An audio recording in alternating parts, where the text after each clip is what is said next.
Okay, it seems like every month or so there's new chargers coming out on the market and there's new YouTube videos about reviews of these chargers.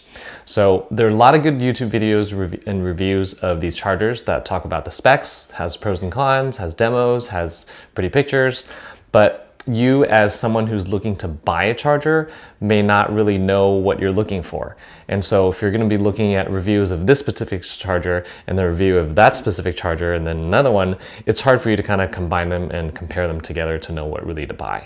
So the purpose of this video is to go over some major criteria that I feel that you would need the charger to meet for a very good first hobby grade charger.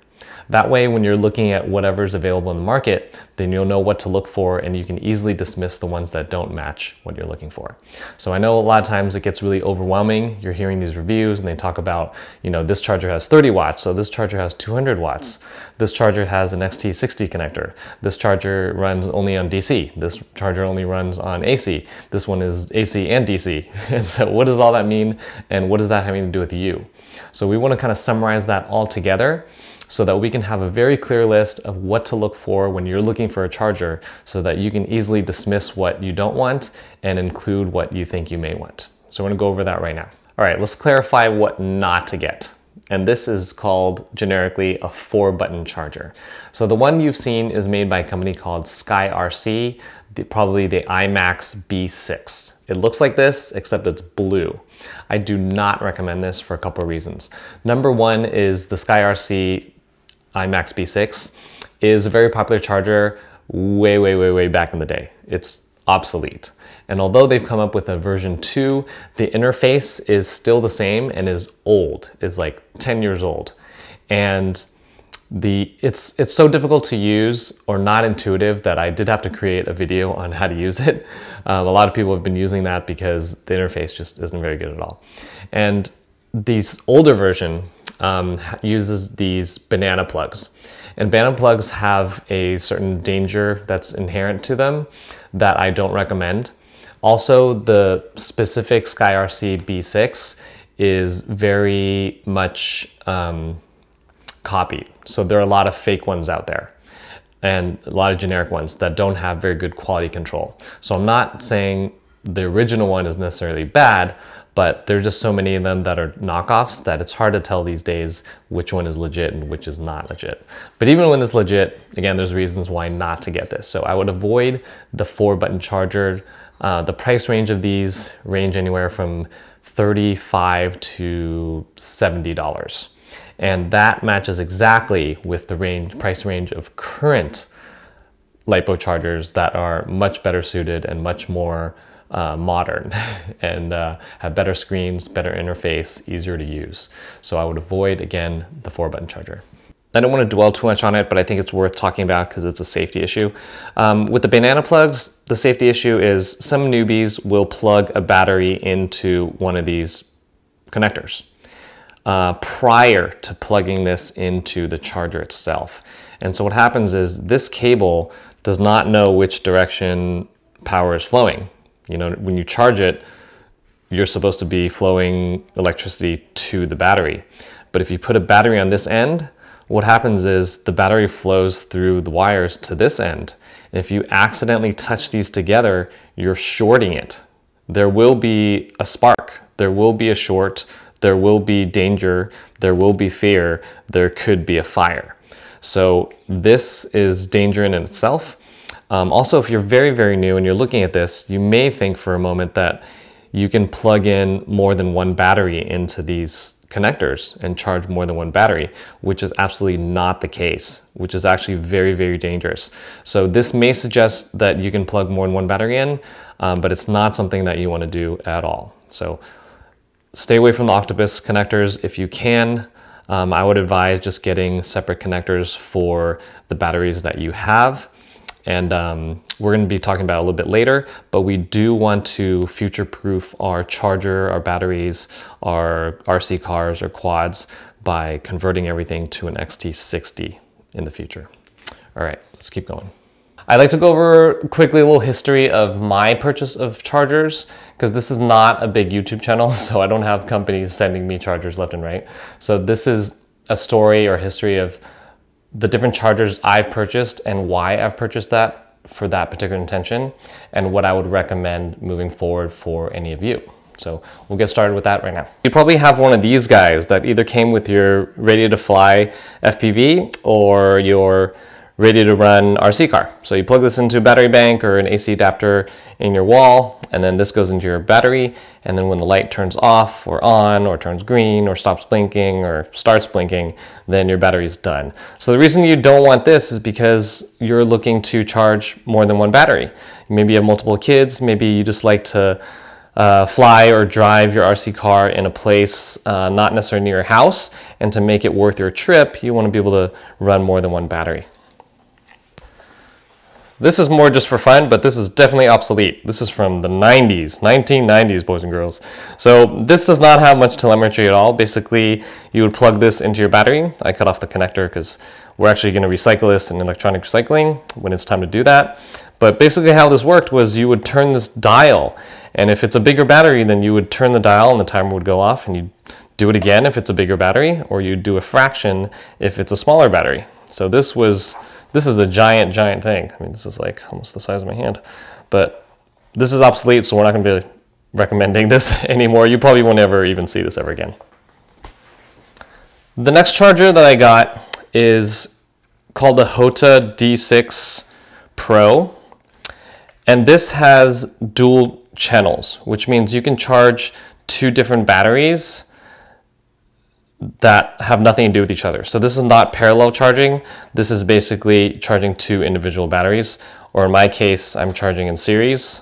We won't get into that depth of this video, but I just want to show you that you can charge two different batteries or different styles. And you also have this USB plug that's an output. So you can put a parallel, not a parallel board, but a charging board into here, and that'll charge that. And if you have one of those fancy wireless phones, you can actually stick that on here, and it has a wireless charging capability. I don't have that phone, and I'm actually using my iPhone 7 to film this, so we're not going to be able to demonstrate how that even goes there, but literally it just sits on top. So this charger runs about $100 to $125, maybe $130. So this is a pretty big investment. We'll talk more about this later, but let's go on to the next charger that I had purchased. This is the ToolkitRC M4Q. So the unique quality of this is that it has 4 ports. So these are XT60s. So this actually lets you charge 4 batteries individually. You can even put a parallel board on one of these or multiple ones and charge multiple batteries at once without having to worry about voltage being the same. When you parallel charge, you need to make sure that the batteries that you're charging have all the same voltage. For this one, since they're individual, this is called a 4-channel charger, they do not need to be the same. They're individually. It's almost like having 4 chargers at one time. So I got this with the intention of charging in the field some FPV batteries, but I found that there's a flaw in this, and that the balance cord connector is very loose, and then it doesn't allow me to discharge with batteries very well. So I have another video that goes over the details on that, but I would only recommend this if you are specifically looking for a 4-channel charger. Okay, so now that you've seen the history of my purchases of chargers, let's get back to you. What does any of that having to do with you and the charger that you pick in the future? So let's quickly go over the criteria for the charger that you pick. Number 1 is avoid the 4-button charger. Okay. Number 2 is you do want something with an XT60 connector, that yellow thing. The XT60 is the standard connector for RC cars and for quads. So for anything else, you can use adapters, which we'll go over a little bit later, but XT60 is something you definitely want. Number 2 is you're gonna look at the pricing. So the prices range quite a bit. We're gonna call it between $30 and $130, with the mid-range being in kind of the $70 to $80 range. Okay, so the 4th thing we're gonna look at is the charger needs to have an AC connector, which means you plug it into the wall. That seems kind of logical and normal. Any charger you have plugs in the wall, duh. But a lot of the chargers these days, especially for the FPV community, actually charge using a separate power supply that converts DC to AC. And what that means for you basically is not only do you have to buy the charger, if it runs on DC, you have to buy a power supply or another device, which is more money, more stuff to handle, more stuff to plug in. So for a beginner, just get a charger that you can plug directly into the wall, which means an AC charger. So we have an AC charger under $130, between $30 and $130. It's gonna have an XT60 connector. So that's 3 criteria. If you really want to swing it and get the dual channel charger, that will be in the range of the $130 charger.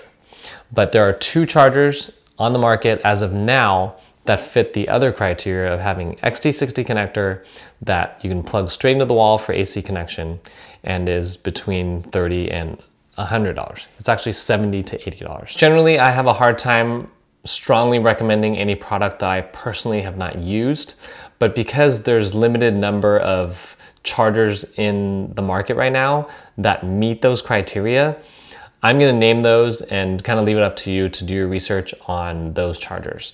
And what I recommend is not just look at the professional reviewers who may be reviewing it for a week and calling it done, but to look for reviewers who are actually using the product ongoing, who use it hopefully for their primary charger. And you'll get a lot more information on that, specific to that charger, that'll be more valuable to you. So I'm looking at my computer now, but the ISDT 608 AC smart battery charger. I'm gonna throw that image right up here. Again, that's the ISDT 608 AC. So that goes for $65. So mid-range, $65, it seems like really good value. It is not a dual channel. It does have the XT60 connector and it does plug directly into the wall. This charger has a very interesting feature. The built-in AC power supply can be removed, which gives you 2 options. One, you can buy a DC power supply and get to the maximum of 200 watts for this charger.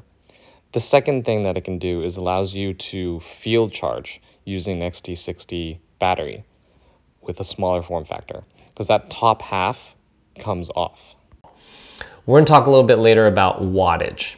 Although this charger can charge at 200 watts, that's only with a separate power supply, not the one that's included with it. The one that's included with it is only going to charge at 50 watts. Keep this in mind as we compare it to the second recommendation. The second charger we're going to be talking about, and I'm going to throw an image up here, and that is called the ToolkitRC M4AC. This one will not charge old school nickel metal hydride batteries, and also will not charge lithium ion batteries. It will only charge lithium polymer and lithium high voltage. Again, the ToolkitRC M4AC. And so that plugs into the wall. That is only $30. So $30 versus $70. So the reason why it's $30 is because the wattage is capped off at 30 watts. And it does not give you an option to buy a separate power supply to charge at anything higher than 30 watts. It is capped off at 30. This means that you cannot use it as a field charger. Okay, so this is very low range, which means you're not gonna be able to charge as many batteries at one time, even with a parallel board, and you're not gonna be able to charge as large of a battery.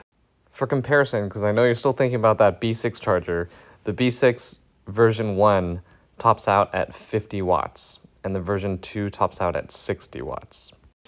If you can swing it, I would recommend, and I do recommend because I have it, and this is the Hota D6 Pro. And this is the one that goes for $130, sometimes even $150. I know it's a lot to swallow, but it has dual channel, it has 200 watts, it does plug directly into the wall. There's actually an XT60 on the back, which allows you to charge this in the field. So if you have a giant battery, you basically, instead of plugging into the wall, you plug into a giant battery, and that battery supplies power to the batteries that you're charging. So this is a field charger as well as a home charger. And I use this primarily all the time, every day actually. So the $130, which I actually got on sale for like $100, I think, for Black Friday last year, is very well worth it because I use it every day and it does exactly what I need to do, and it's very good quality. Again, it has an output of USB, so you can charge your phone, you can charge other devices. Apart from just your phone, you can also charge other USB devices, meaning you can charge stick batteries from FPV quads. Some of us have single cell batteries that we can charge on a charge board, and we can use that USB. Those of you that have budget RC cars may also have a USB stick charger that comes with your car or your vehicle, and you can use that to plug in on the side as well. So while you're plugging in stuff for the XT60, you can also utilize the USB to plug additional batteries. It has the wireless connection, phone charger on top, and again, the dual channel XT60s. So $130, I think that's around the price right now. Hold on. At the time that I created this video, there weren't certain chargers that were out yet. So new ones have been released since, and they are called the ISDT K1 and K2. The K1 is the one I recommend over the Hota D6. Why? The Hota D6, I think it may be spec'd a little bit high for entry-level users, and the K1 still is a dual channel and has probably enough wattage for beginners to charge their batteries. It charges at 100 watts, and this is AC. If you want to use DC, you can charge at even a higher wattage. And this charger is smaller, a little bit more compact as far as the form factor, and you can still field charge if you want to. And it's priced at about $100 or $110-ish, depending on where you get it from. And so if you're looking for a dual channel charger, I would definitely get the K1. This is not a sponsored video. I'm not gonna have links. You can get it from GetFPV, you can get it from Amazon, AliExpress, wherever you want. But that's what I would recommend for new people looking for a dual channel charger. And this will last you a while. It's $100. If you're looking to charge a lot bigger batteries and more batteries at the same time, then you can run the calculations, and the K2 may be better suited for you.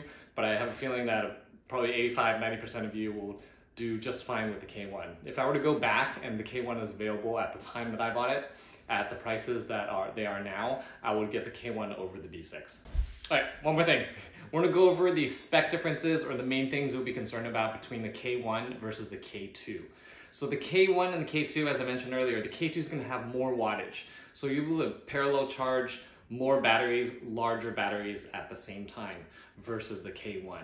But the K1, as I mentioned earlier, would suit most people just fine. Another feature difference is that the K2 has USB-C output. So what that means is you can hook up anything that you normally charge with a USB-C adapter and charge, say, your phone, or if you're in an FPV, you can charge FPV transmitters if it uses USB-C, whereas the K1 does not have that feature. Both K1 and K2 will have color screens and are about the same size, and both will allow you to field charge and charge at home using AC. Those two that I threw up on the screen earlier are going to be your choices, and how you decide is going to be smaller batteries, fewer batteries, or larger batteries and more batteries at one time. If you're looking for your first hobby charger, you probably have budget cars. So budget RC cars that have various connectors that most likely will not be the XT60. It's very likely a JST, which is this red one. It may be a Dean's or T connector, which is this red one, or it may be an EC3, which is this blue one. Probably not an EC5, which is this bigger one, but an EC3. Or if you have an older car that runs on nickel metal hydride, such as the one that I have from 10 years ago, is going to be this connector. So, little thing about batteries. So since you have cars, or may have cars, that have multiple different connectors, you will need adapters to plug into the XT60. So why do you pick a charger that has an XT60? The reason is because batteries don't last forever.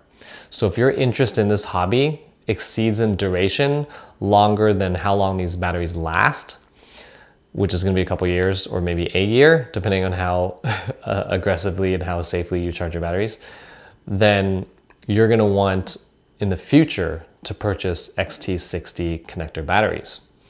And to do that and still have those still work on the car, you're going to be using adapters on the car rather than on the charger. So we're going to let that soak in, but I'm going to show you a little visual so that you can better understand what that really means. This here is a budget car. This is made by HBX or High Boxing. This is the 16889. It's under $100. It's a brushless vehicle. I did modify it, but all you need to know for this video is that the ESC comes with a Dean's connector or a T connector, which is this red thing without this yellow part. And so for the batteries that came with this, I plug it straight into this red connector, and then all is good. I keep playing, and then I charge and I play again. But in the future, meaning when batteries go bad, which they have, or I'm using other batteries for other applications, but I want to use it for this too, then future batteries I buy that already has an XT60 connector. So the advantage of this is that this plugs into the charger. No adapter needed, plugs in the charger, plugs in the charger. And when I need it for a car, then the adapter stays on the car. So this car is Dean's to XT60, and I plug this in. Another car that I have has an IC5, and I put, again, an XT60 adapter on there, and then I plug the battery into there. So the variable is in the car, and the adapter stays on the car. But this allows me to have a standardized set of batteries that can generally be used for multiple vehicles. I say generally because the connector on the battery needs to have a higher amp rating than the connector that's on the car. I have another video that will go into that detail that I'll put in the description, but it's important to know that, again, the connector on the battery needs to have a higher amp rating than the one on the car. And so that's the advantage of having XT60 on your charger. So we talked about the criteria of what to look for when you're buying your first hobby grade charger and why you're looking for those reasons. Again, we're going to avoid the 4-button charger. We are going to look for a charger that has an XT60 connector, and you're looking for a charger that you can plug directly in the wall without an extra device called a power supply. And those price ranges that meet those criteria vary depending on the different features and how many batteries and how large of a battery you plan to charge at one time. When you're budgeting for a charger, do realize that chances are very high or likely that your charger will outlast the vehicle that your batteries are for, okay? Again, the charger that you're using or that you ultimately buy will likely outlast the vehicle that the batteries are used to operate on. And so you've done a lot of research on that RC car or that quad or that boat or whatever. And so the charger equally deserves that attention because it likely will last longer. So don't necessarily go with the cheaper charger. In the long term, the differences between the pricing of the charger will be negligible if you stay in this hobby for years' time. So good luck, take care. Bye.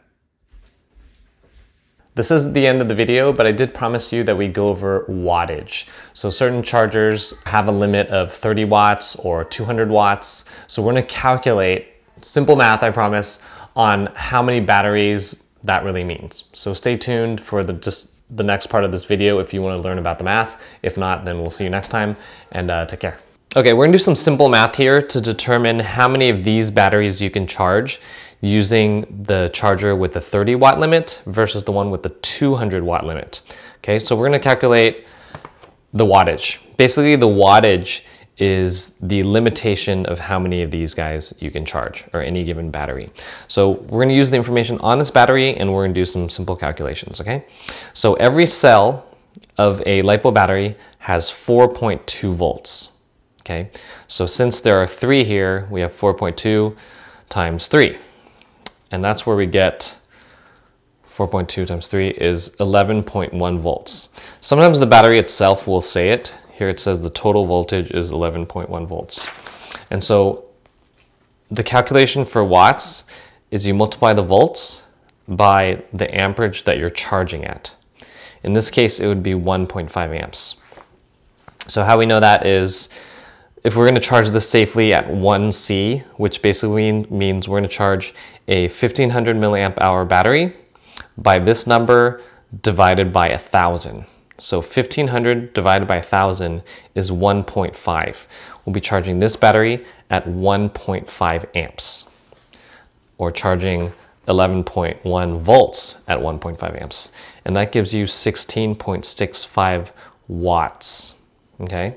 So instantly you can see with the 30 watt limited charger, we can charge less than 2, meaning we cannot charge more than one of these batteries at one time. You can't hook up a parallel charger to it for a battery that's bigger than this. Okay, let's say for instance you really want to charge 2 of these with that 30 watt charger. Then what you need to do is to lower the amperage that you're charging at. So we're going to go ahead and do the math there. So since we're capped off at 30 watts for that charger, if we're going to charge 2 of them, then each of those 2 need to be charged at 15 watts. So we're basically going to do the math backwards. 15 watts divided by 11.1 volts equals 1.35 amps. So you can charge 2 of these at 1.35 amps.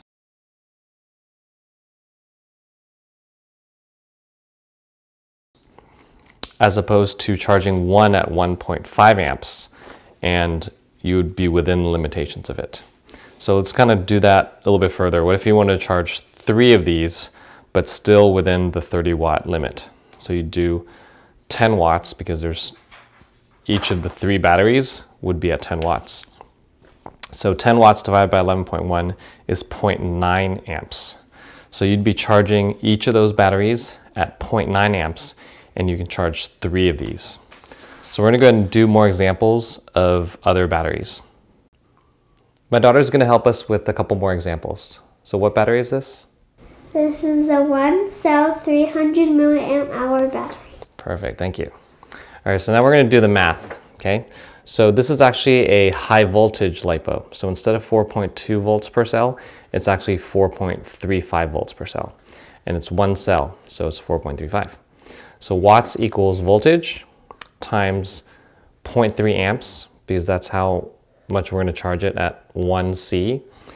And that equals 1.305 watts. So how many of these are there in 30? So there would be 23.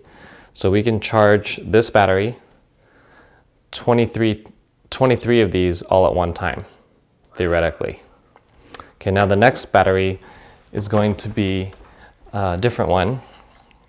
And go ahead and show them what that one is.